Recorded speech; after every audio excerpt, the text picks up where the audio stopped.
இந்த மாதிரி ஒரு தடவை வேர்க்கடலை சட்னி பண்ணுங்களேன். அடிக்கடி இதே பண்ணுவீங்க. அதாவது 2 இட்லி சாப்பிட்றவங்க 5 இட்லி சாப்பிடுவாங்க. அந்த அளவுக்கு அவ்வளோ டேஸ்ட்டாக இருக்கும் அந்த வேர்க்கடலை சட்னி. இதுக்கு தேங்காயெல்லாம் தேவையே கிடையாது.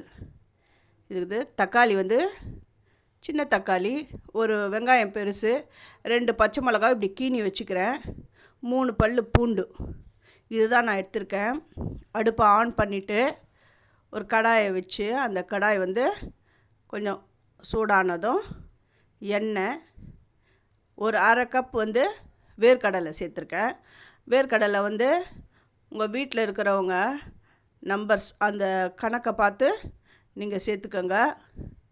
நான் அரை கப் தான் நான் சேர்த்துருக்கேன். இது 4 பேர் அளவுக்கான வேர்க்கடலை. அப்புறம் காஷ்மீரி மிளகாய், அது ஒரு 4 போட்டிருக்கேன். அது காரம்லாம் அவ்வளோ கிடையாது, கலர் கொடுக்கும். வெங்காயம், பூண்டு, பச்சை மிளகா இதெல்லாம் சேர்த்துருக்கேன். உங்களுக்கு காரத்துக்கு ஏற்ற மாதிரி மிளகாயை கூட்டியோ குறைச்சியோ பண்ணிக்கோங்க. அப்புறம் தக்காளியை சேர்த்துட்டு கொஞ்சமாக புளியும் சேர்க்கணும். எல்லாத்தையும் வதக்கிட்டு இதை நல்லா ஆற விட்டு மிக்ஸி ஜாரில் உப்பு போட்டு அரைங்களேன். அரைச்சிட்டு தாளிங்க, செம்ம அட்டகாசமாக இருக்கும்.